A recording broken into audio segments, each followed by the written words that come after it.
Ha llegado el momento de escuchar la palabra de Dios. Un potente mensaje extraído de las Sagradas Escrituras. En la voz del pastor Carlos Hoyos. Que no se vayan a ir para el trabajo sin leer una porción de la Biblia. Amén. Las personas que leen la Biblia regularmente, o sea, todos los días, mantienen ese cerebro activo. Yo estaba mirando por ahí un informe científico sobre los beneficios de leer la Biblia. Y son impresionantes. Ojalá que cada creyente, antes de leer el libro del materialista, del filósofo, del matemático, la novela de amor o de guerra o de paz, se leyera una porción de la Biblia. La Biblia dice que la palabra de Dios es espíritu y es vida.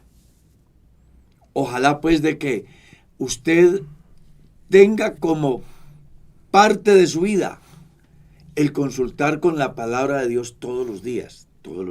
Yo leo la Biblia todos los días. Amén. Amén. Todos los días yo leo la Biblia. Y que es un libro que tiene todos los géneros, ¿no, hermano Carlos? Todos. Usted ve poesía, usted ve historia, usted ve de todo lo que a usted se le ocurra, ahí lo puede narrativo, geografía, filosofía, todo. Lo que usted quiera. Exacto. La Biblia es un libro muy completo. No, es el único libro que yo diría que es completo y que es perfecto. Amén. En su esencia. Así que bienvenidos, bienvenidos ustedes. Y que tendrá siempre al autor ahí, en primera persona, hablándole, escuchándole. Precisamente estaba guardando un documento que dice 5 errores al escudriñar las Escrituras. A veces las personas al estudiar la palabra de Dios, pues no he mirado el documento, pero desde mi pequeño conocimiento, uno de los errores que tienen los lectores o tenemos los lectores de la Biblia es que leemos la Biblia como un libro cualquiera. 2, es que leemos la Biblia no buscando lo que Dios quiere decirme, sino lo que yo quiero escuchar. ¿Sí? 3, que leo la Biblia con el prejuicio del dogma. También. ¿Cierto? Que son cosas que pues afectan la libertad del espíritu a través de la palabra en la transformación del individuo. Porque aunque yo lea una cosa, quiero que diga otra cosa, como sucede, por ejemplo, con la teología dogmática. ¿Sí? Que la Biblia dice una cosa y el dogma dice otro.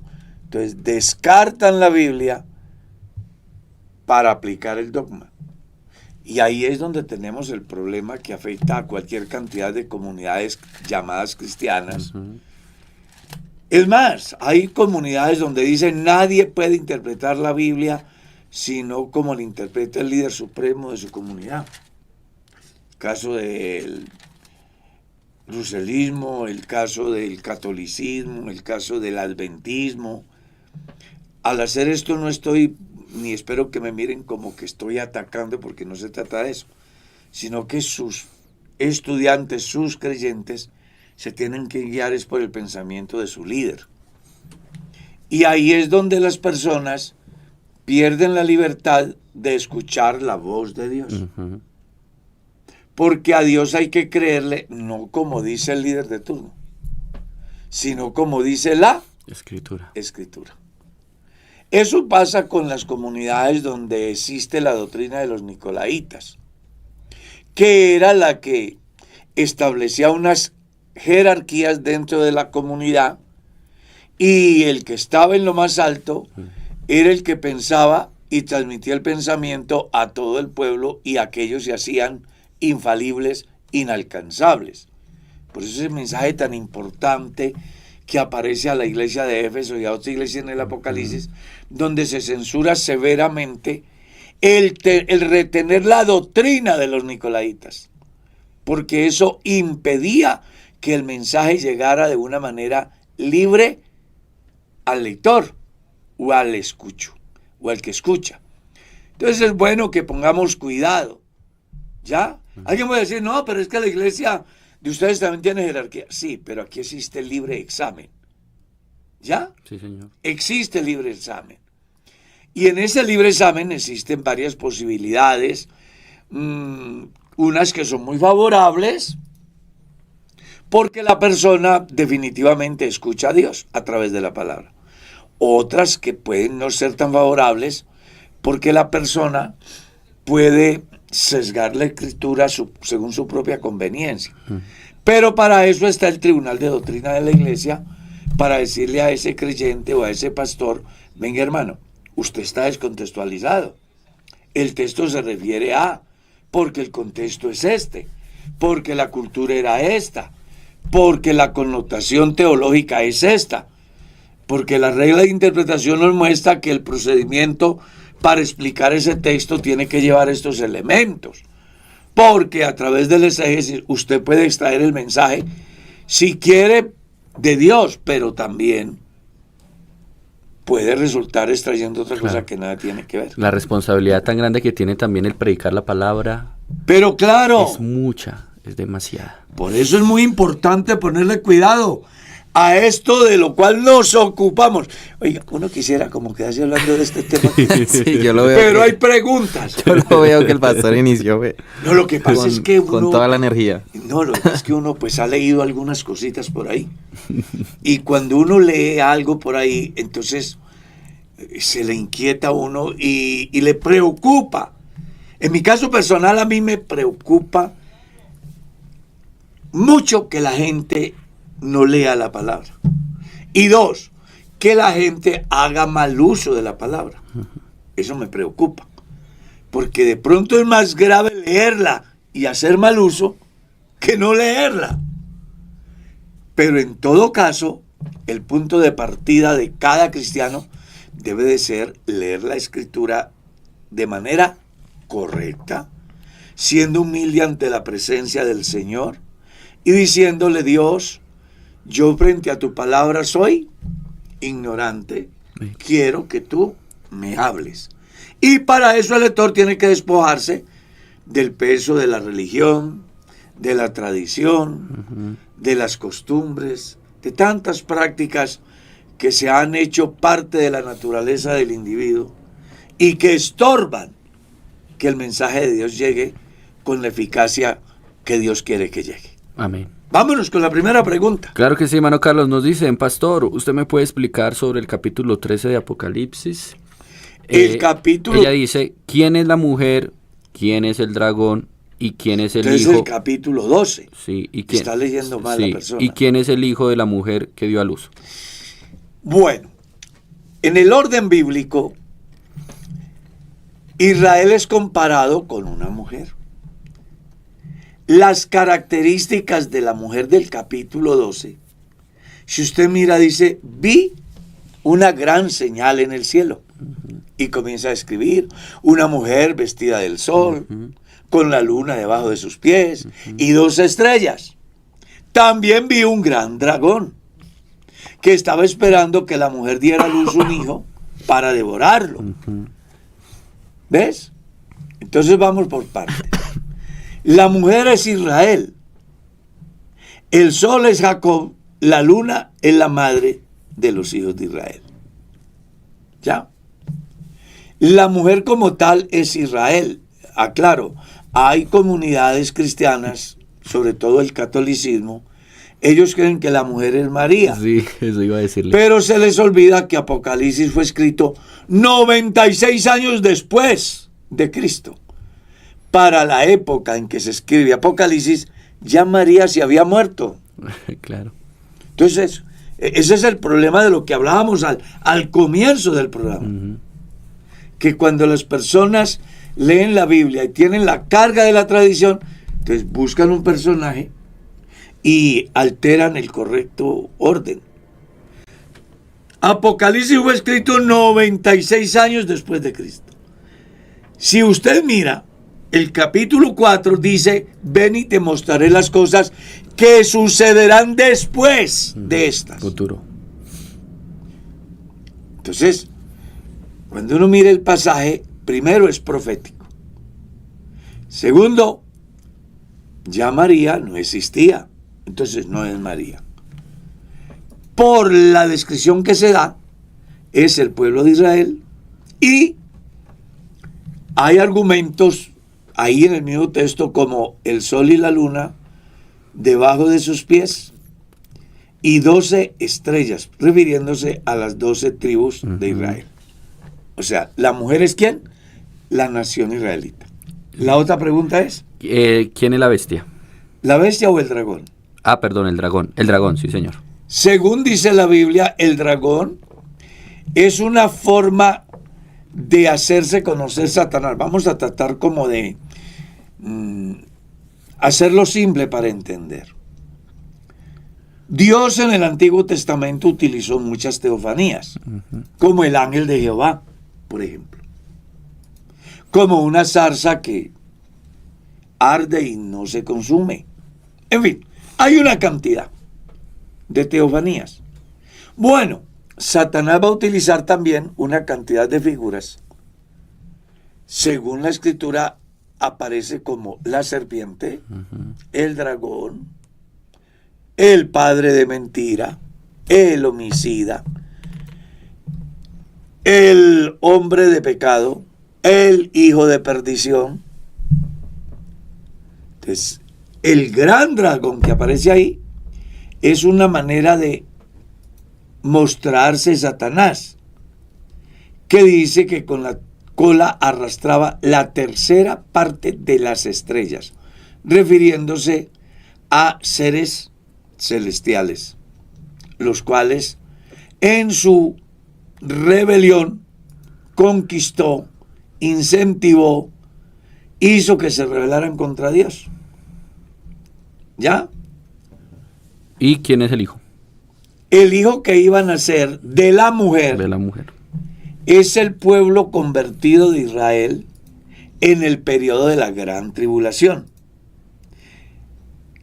a través del cual Dios busca generar conciencia en la nación israelita acerca del evento que están viviendo y que van a enfrentar, para que puedan aprender a establecer las diferencias de la procedencia de los diferentes fenómenos políticos y religiosos que se dan, para lo cual ese hijo que está representado en 144,000 de cada tribu 12,000 que se hacen inmunes a los ataques del diablo para poder cumplir la misión. ¿Ya? Luego, usted puede seguir leyendo y encuentra y podemos ayudarle a la persona. Cuando el dragón vio que no pudo ahogar a la mujer con el río, es decir, le ha enviado un ejército a acabar con el pueblo de Israel, que es algo muy parecido a lo que se está gestando ya. Todas las naciones se están yendo en contra del pueblo de Dios. El único que ha estado ahí como que sí, como que no, pero que está como a punto de hacerse a un lado también es Estados Unidos, para que se cumpla lo que dice el Evangelio de Lucas en su capítulo 21, ¿no? Sí. Donde habla acerca del cerco que tendrá el pueblo de Israel. Entonces dice la Biblia que cuando el dragón no pudo ahogar a la mujer ni al niño, ¿qué hizo? Se volvió contra el resto de la mujer. Hay una tesis por ahí de los que son post-tribulación, los que creen que Jesús vendrá después de la tribulación y que a la iglesia le toca la gran tribulación. Entonces ellos se pegan diciendo que el resto de la mujer es la iglesia y sostienen la tesis hablando de que la mujer es Israel y que el resto de la mujer es la iglesia. Pero a esto se les olvida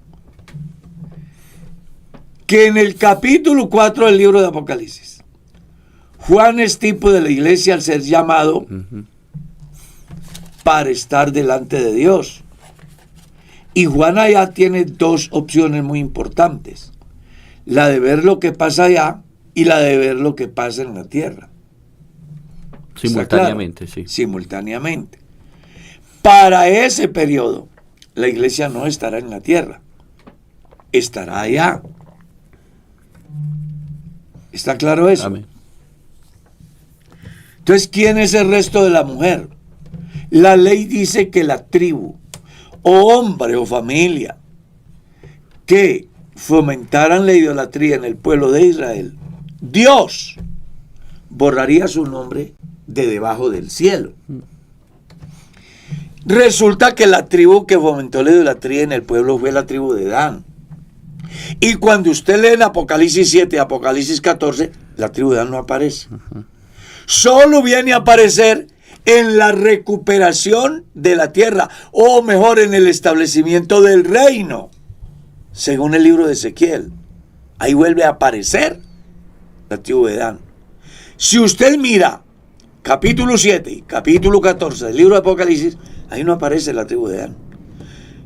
¿Qué quiere decir eso? Que la tribu de Dan les tocará enfrentar el periodo de la semana 70 sin la protección del sello del Dios vivo. Y por eso, los que están protegidos por el sello de Dios alcanzarán el privilegio de huir al desierto, porque las alas del águila le ayudarán para que esté allí por 1260 días. ¿Ya? Sí, señor. Eso es lo que dice la Biblia. Uh-huh. Y los que no tienen la protección de Dios, porque fueron los que fomentaron el culto idolátrico, pues eso sí les va a tocar sufrir en carne y hueso todo ese fenómeno que se va a dar en el periodo de la semana 70, Daniel. Cuando estemos estudiando el libro de Apocalipsis, nos vamos a dar cuenta de todas las cosas. Amén. La otra pregunta. Pues muy resumido, porque sí, es un tema muy extenso. Nos preguntan por aquí, Dios les bendiga, hermanos, que si porfa le explica el versículo Romanos 4, capítulo 4, verso 4 y 5. Romanos 4, vamos a leer, porque yo sí tengo un problema, es que no he podido aprenderme la Biblia todavía. Entonces me toca leerla. ¿4 qué? 4, 4 y 5. Estimado lector, y usted que tiene la pregunta, el pasaje titula El ejemplo de Abraham. Pero al que obra no se le cuenta el salario como gracia, sino como deuda. Mas el que no obra. Mas el que no obra, sino cree en aquel que justifica al impío, su fe le es contada por justicia.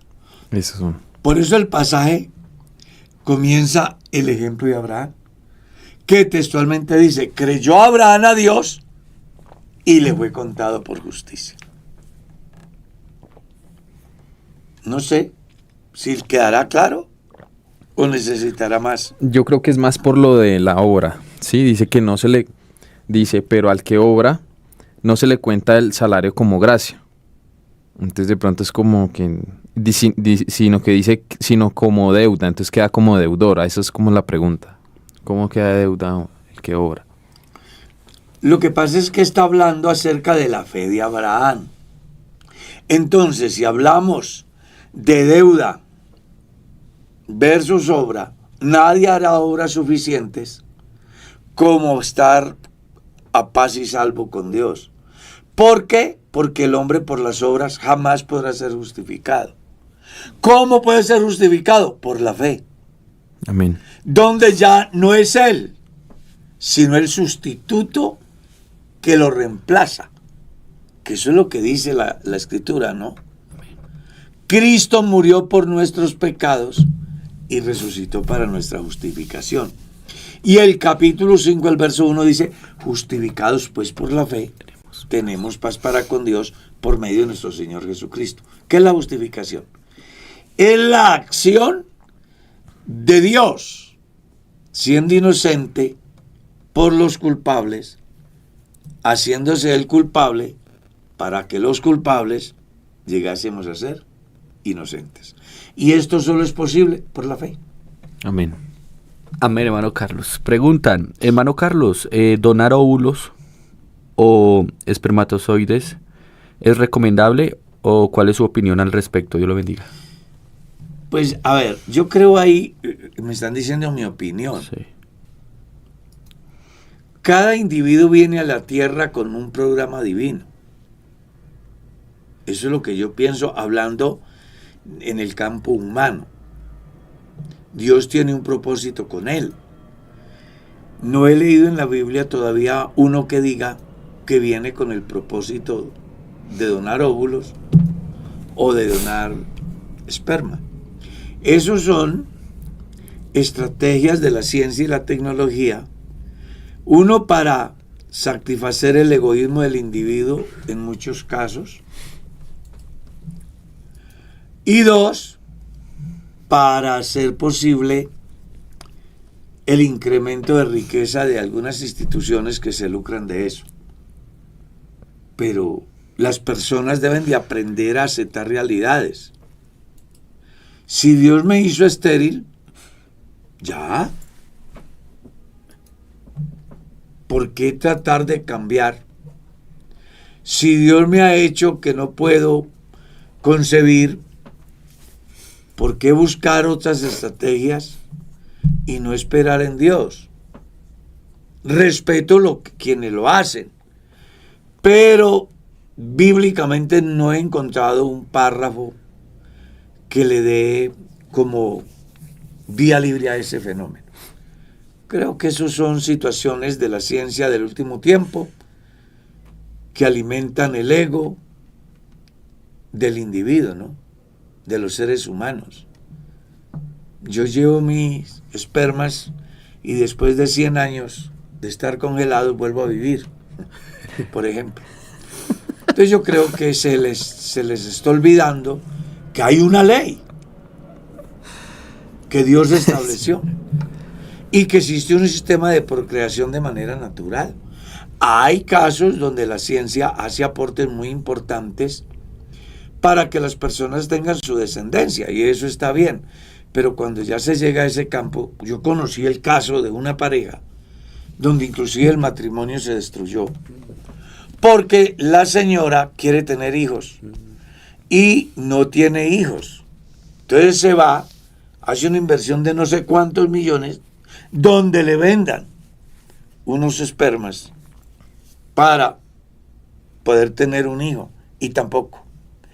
Y ella con todo eso lo que hizo fue acabar con la relación, porque su esposo pues se puso a pensar, ¿qué le pasa? Lo tiene todo, Dios nos hizo así, y parece que el problema no era de él, sino de ella, porque si no le sirvió los que compró, el tratamiento al cual se sometió, esa le pasa a lo de la mujer samaritana, perdió su hogar.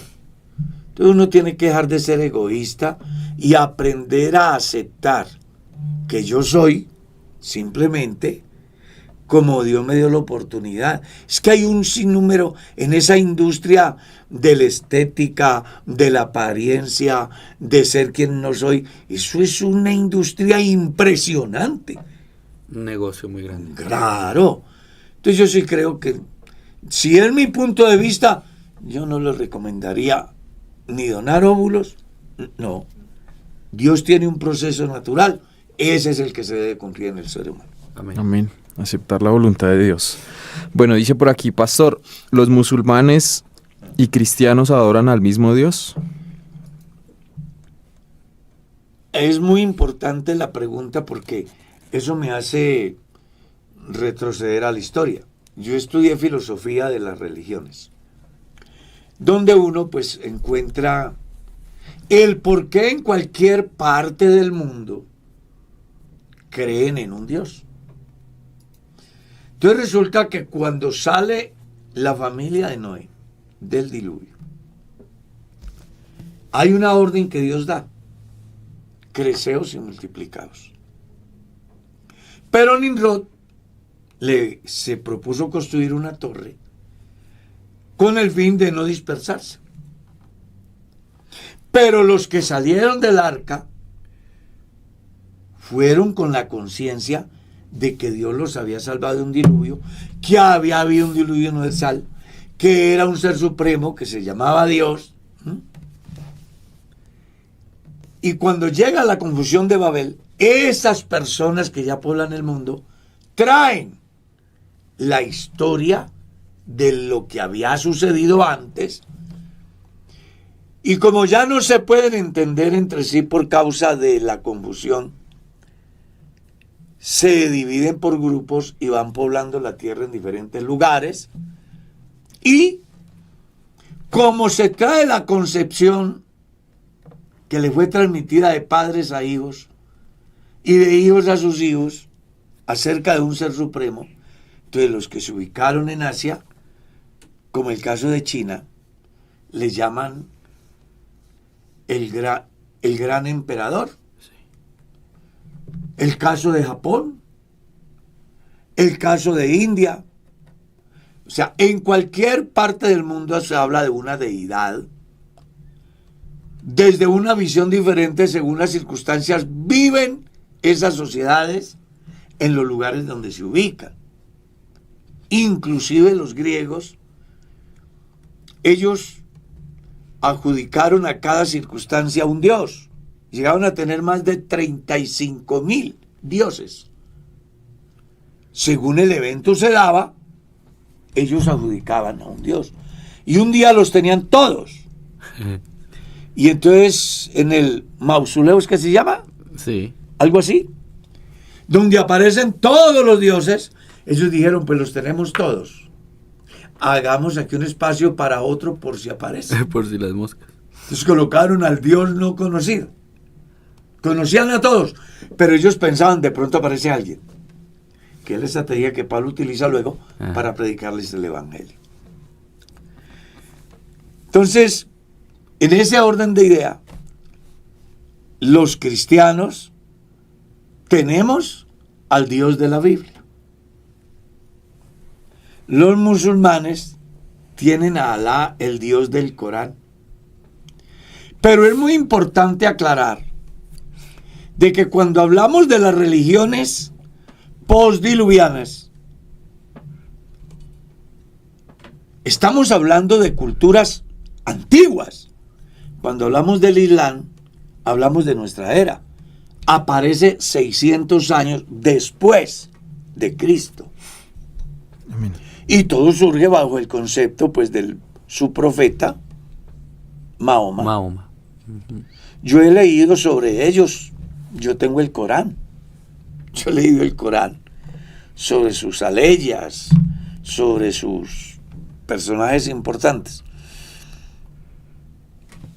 Ellos tienen su credo, que es muy respetable, pero no es el mismo Dios.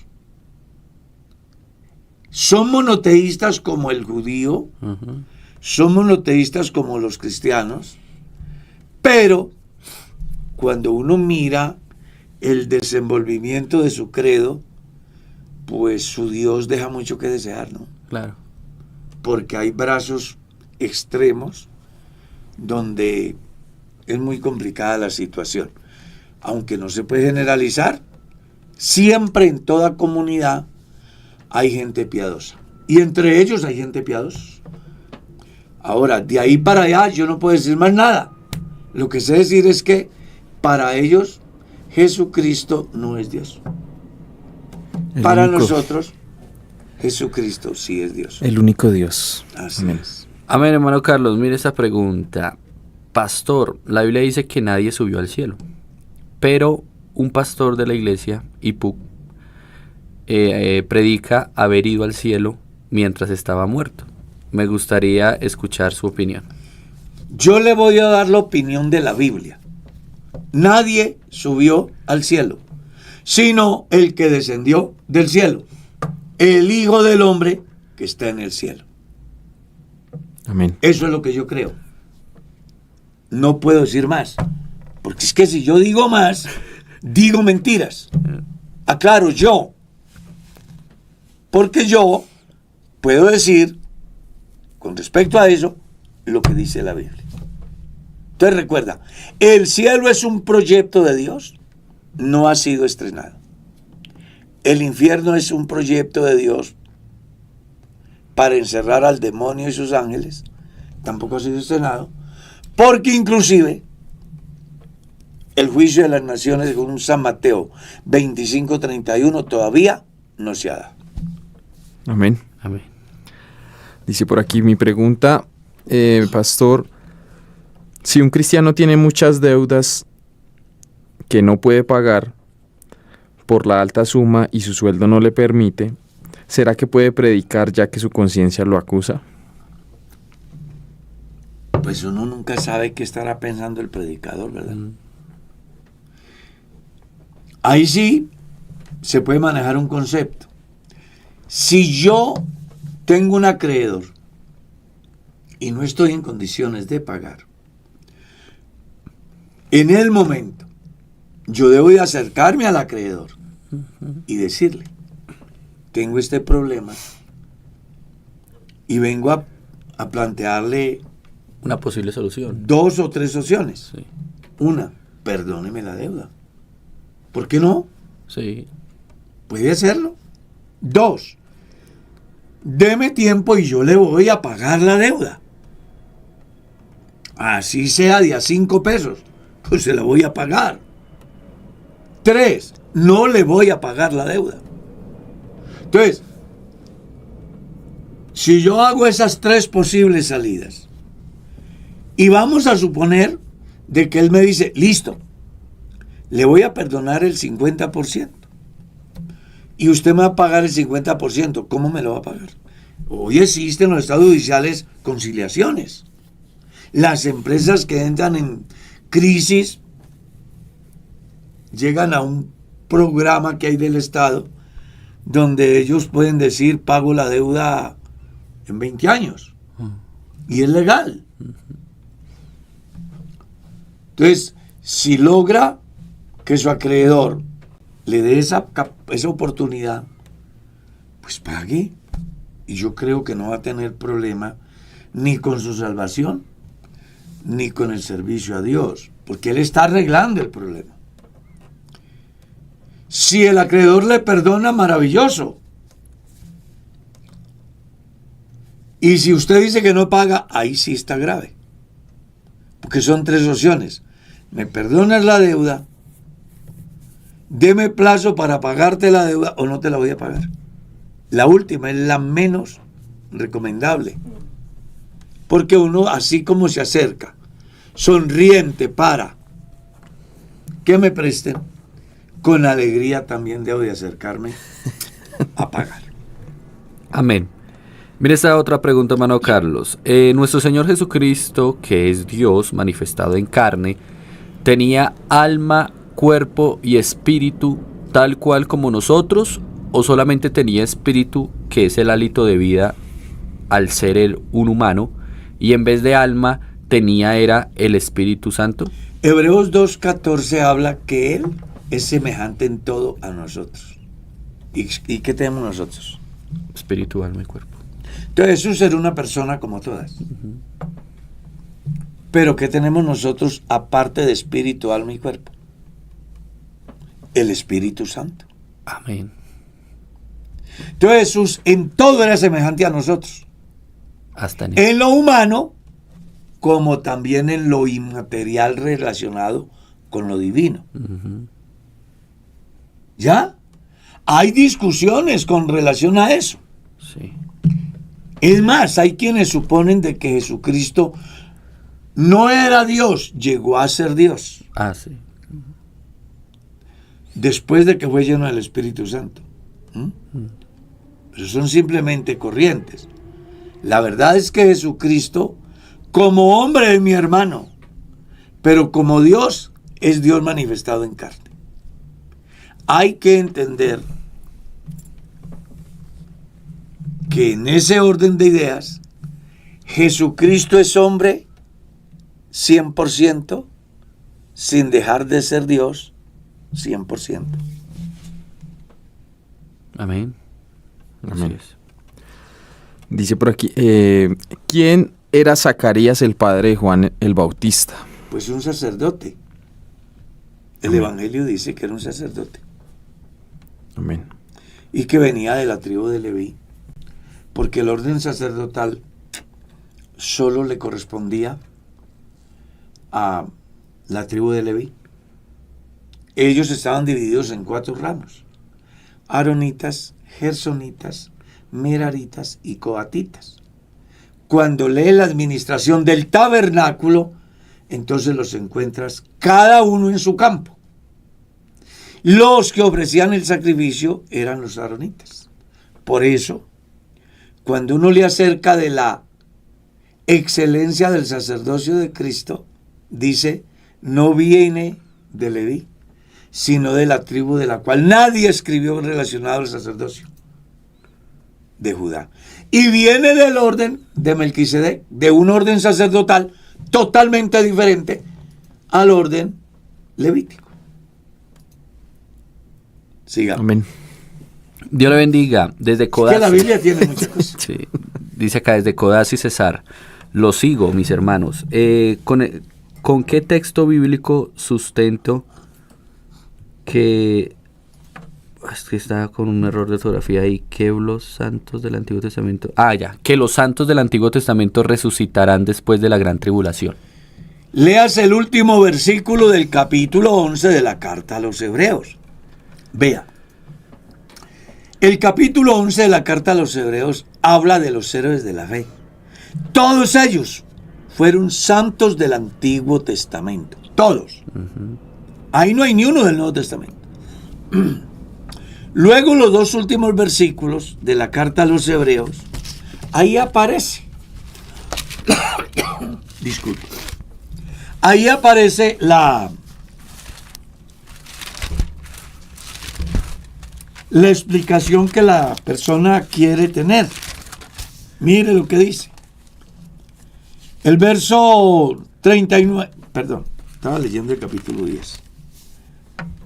Verso 39, hablando de quiénes, de los héroes de la fe. Y todos estos, aunque alcanzaron buen testimonio mediante la fe, no recibieron lo prometido, proveyendo Dios algunas cosas mejor para nosotros, para que no fuesen ellos, ¿qué? Perfeccionados aparte de nosotros. Habla de 2 grupos. ¿Cuáles? Los santos del Antiguo Testamento, de los héroes de la fe que acabamos de leer, y los santos del Nuevo Testamento.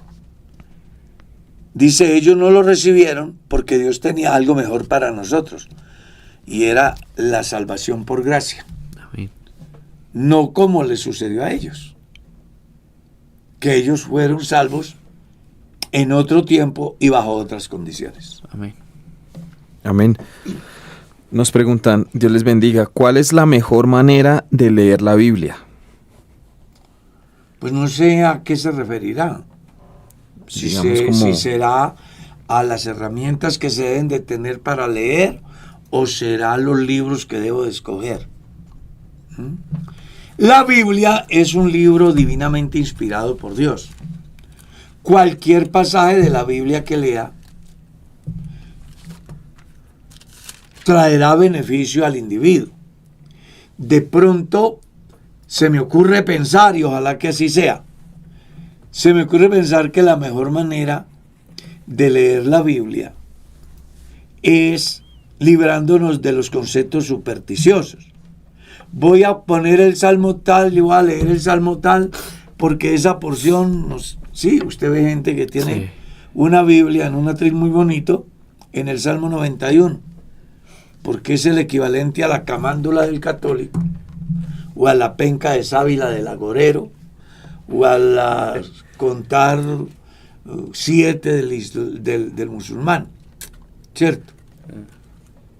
Pero yo no debo de leer la Biblia así, debo de leerla como lo que es, siempre buscando el mensaje de Dios para mí. Que debo de tener unos elementos previstos para estudiarla o leerla, claro. ¿Cuáles son? ¿Quién escribió? ¿A quién escribió? ¿Dónde? ¿Por qué escribió? ¿Y dónde? Entonces, cuando yo tengo esas 4 herramientas, voy a tener una posibilidad grande de entender de una manera más simple la palabra de Dios. Aquí hacemos comentarios a veces con respecto a preguntas donde la persona se pega de un texto acabamos de dar una explicación ahorita. Y se queda como como dicen por ahí, en un laberinto sin saber el qué. Y resulta que yo debo de saber quién escribe, a quién escribe, cuándo escribe y por qué escribe. Entonces, un ejemplo simple. Primera de Corintios 14:34. A las mujeres no se les permite hablar en la congregación, sino que guarden silencio. Entonces, de ahí, una persona se pega y hace una doctrina diciendo de que las mujeres no pueden hablar en la congregación. Pero ¿qué fue lo que pasó? Es lo que tiene que ser el estudiante. Entonces, mirar quién escribe. Pablo. ¿A quién escribe? A los corintios. ¿Por qué les escribe? Porque en Corinto había un templo dedicado a Venus, a la diosa de la fertilidad, cuyo culto giraba en torno a eso, al placer. Cuando llega el Evangelio, esas prostitutas sacerdotisas vienen a tratar de reconquistar las familias cristianas, haciendo alarde de su poder que tienen en el pueblo. Entonces Pablo dice, el culto es sagrado y una prostituta no tiene por qué tomar la dirección del culto y de manejar el destino de la familia, inclusive irrespetando la autoridad establecida por Dios al hombre. Entonces, si se da cuenta, el texto aparece, pero es porque alguien lo escribe en razón a algo. Entonces, por eso es que es conveniente que el lector de la Biblia, cuando abra el pasaje que va a leer, tenga claro quién es el escritor, a quién se le está escribiendo y por qué se le está escribiendo. Amén. Creo que es la mejor manera de leer la Biblia, con un quinto ingrediente: orar antes para que Dios le dé entendimiento. Amén. Porque nada sirve leer la Biblia si no entendemos lo que Dios dice. Y el único que da el entendimiento es Dios. Amén. Eso es lo que dice el verso 47 del capítulo 24 de Lucas. ¿Lo recuerdas? Y les abrió el entendimiento para que comprendieran las Escrituras. Amén. Porque hasta ese momento los discípulos no le entendían. Amén, hermano Carlos. Mire este caso que nos llega. Dios le bendiga, hermano Carlos. Soy bautizada hace 16 años. Me aparté del camino de Dios. Hace 4 años volví al Evangelio. Ya conviviendo con un señor que es casado hace 25 años, pero que se separó con la señora. Resulta que él decía que no se arrepentía porque no era casado conmigo. Estuvo al borde de la muerte y él se arrepintió allá en el hospital y el hermano pastor hospitalario lo bautizó. El Señor lo sanó y ahora no quiere hacer el debido proceso para el divorcio para podernos casar, porque dice que Dios lo era todo y está aferrado que porque como no tenemos intimidad, entonces no es pecado que vivamos juntos. Así que yo quiero que usted me aconseje qué debo hacer. Dios lo bendiga. Pues muy complicado, porque uno ahí se mete, como dice el dicho, en camisa de 11 varas. Pero eso, más que el fenómeno de darle una enseñanza al pastor. Claro. Todo el que se está muriendo es creyente. Todo el que se está muriendo. Ahí sí quiere creer, ahí sí. El pastor no puede ser ingenuo. Espere que el tipo se alivie, a ver qué rumbo toma. Y si de verdad sí creyó a Dios, lo bautizo. Si no creyó a Dios, pues que siga su mundo. ¿Qué debe de hacer ella? No es su marido, está casado. No se ha divorciado ni nada. Entonces, si no es su marido, ¿qué? Creo que la razón natural enseña, ¿no? Ella sabe que está casado, que no se ha divorciado. Ella está muy mal. Si se llama cristiana, no debería estar ahí. Amén. Sigamos. Dice por aquí, tengo una inquietud. ¿Es correcto orar pues, con esta frase, me curo o te curo con la sangre de Cristo? Esos son manejos que le da la gente en la oración pero pues que desde una visión bíblica no tiene un aval. La Biblia no dice que cubramos a nadie. Ajá. La Biblia lo que dice es que los enfermos se sanan en el nombre de Jesús. No tengo plata ni oro, pero lo que tengo te doy. En el nombre de Jesús de Nazaret, levántate y anda. Amén. Entonces yo, mientras me pongo a cubrir, que a lo mejor no estoy cubriendo, más bien hago las cosas como la Biblia dice. Estas señales seguirán a los que creen. En mi nombre echarán fuera demonios. Entonces, ¿para qué buscarnos unos harapos para cubrir a alguien cuando en el nombre de Jesucristo hay perdón? En el nombre de Jesucristo hay sanidad. En el nombre de Jesucristo hay llenura del Espíritu Santo. En el nombre de Jesucristo hay dones, hay ministerios, hay resultados. Amén. Sí, la palabra dice es en el nombre, no en la sangre ni nada de eso. Amén. En Génesis 6:6 dice que Dios se arrepintió de hacer al hombre, pero también en Números 23:19 dice que Dios no es hombre para que mienta, ni hijo de hombre para que se arrepienta. ¿Se debe a un error de traducción o cómo se le puede explicar esto a alguien? Lo que pasa es que son dos contextos diferentes. Entonces, en Génesis, el arrepentimiento de Dios, si es que se le puede llamar así, no es el equivalente al arrepentimiento del hombre. Por eso es que Números dice, Dios no es hombre para que se arrepienta, ni hijo de hombre para que. No es hombre para que mienta, ni hijo de hombre para que se arrepienta. Son dos contextos diferentes. Y la interpretación debe de ser ajustada al texto en el contexto. Entonces, una cosa es lo que Moisés dice en Números con respecto a Dios, en el sentido de que Dios no es hombre para que mienta, ni hijo de hombre para que se arrepienta. Y el de Génesis, el arrepentimiento de Dios es totalmente diferente al concepto que usted tiene del arrepentimiento. ¿Por qué? Porque el concepto que usted tiene de arrepentimiento es de pecado. Yo pequé, pero Dios no ha pecado. Entonces lo que la persona tiene que tener en cuenta es el contexto para hacer una correcta interpretación. Hay una circunstancia compleja en Génesis. Dios no dice, oiga, pero a mí qué fue lo que me pasó. Me equivoqué. No sintió dolor. Dice, lo que yo he hecho, el hombre no valoró ni siquiera la oportunidad de elegir la eternidad, teniéndola toda. Eso es lo que a Dios le duele. No es arrepentimiento como el suyo. No lo vuelvo a hacer. Estuvo mal hecho. Por eso estamos diciendo que son dos contextos diferentes y cada uno se debe interpretar desde su propio contexto.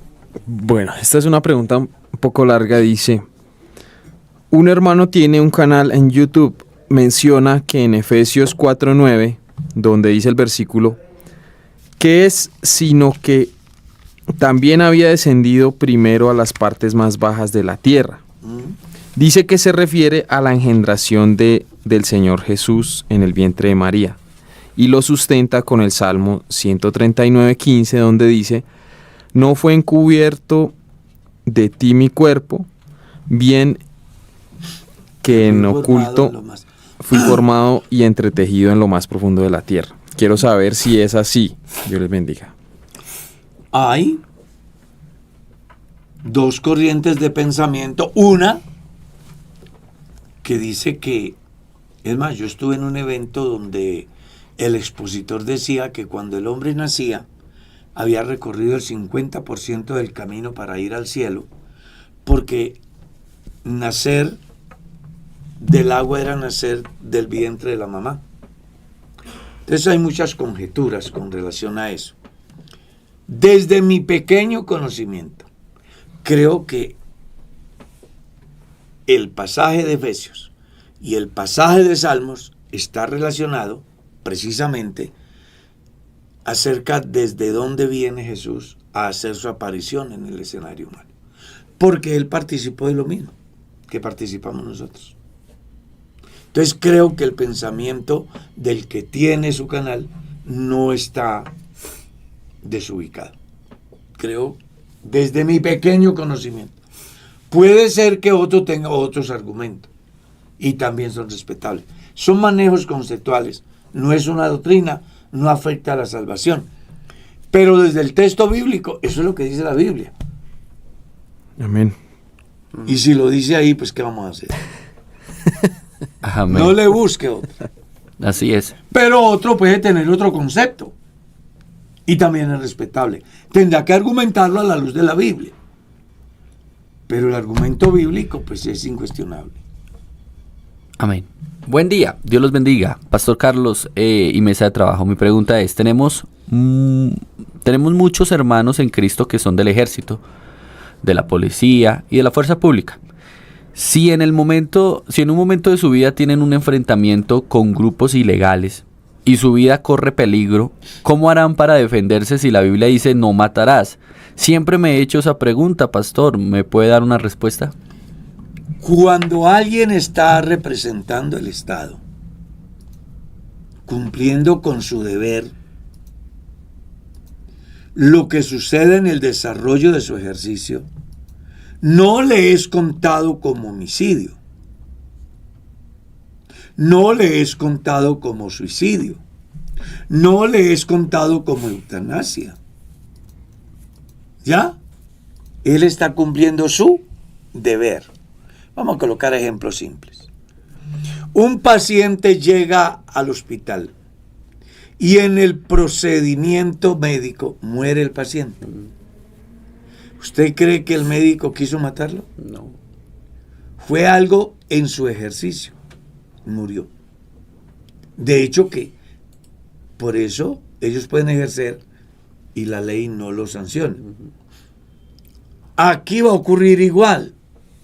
Yo me voy a prestar el servicio militar y se presenta un enfrentamiento con X, Y o Z. Y en ese enfrentamiento muere gente de aquí y de allá, que casi siempre pasa así. Los que están al margen de la ley, ellos sí salen a matar. Los que están del lado de la ley y del derecho no salen a matar, salen a cumplir un deber. Entonces es diferente. Ahora, yo tengo pues un testimonio de la vida real. Yo era pastor en un municipio del Valle y en ese tiempo había una corriente muy fuerte, subversiva. Resultó de que en el pueblo, pues en la policía había un hermano que llamaba Libardo Díaz. A él se le preguntaban y le decían, usted no es que es cristiano, ¿y usted por qué anda con un fusil? O con una carabina, algo así. Las armas que ellos cargan.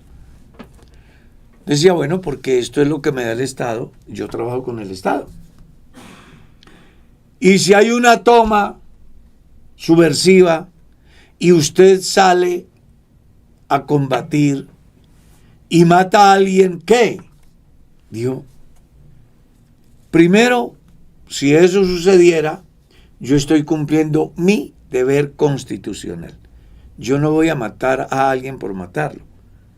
Hay una balacera y puede ser que una bala que sale de mi arma le haga daño a alguien, pero yo no le disparé a nadie. ¿Es que voy a matar a fulano? No. Es una situación fortuita. Pero me gustó mucho lo que él decía. Pero yo sé que mi Señor, en un caso de esos, no me dejará hacer un disparo. Dijo el hermano. Días después vino la toma guerrillera. El comandante de la estación colocó al hermano al frente de la batalla y fue el primero que cayó. Cuando miraron su arma, no había disparado uno solo. Y eso llevó al comandante, que era contrario al Evangelio, a recibir a Jesucristo. Porque ese policía cristiano le habló del Evangelio con hechos.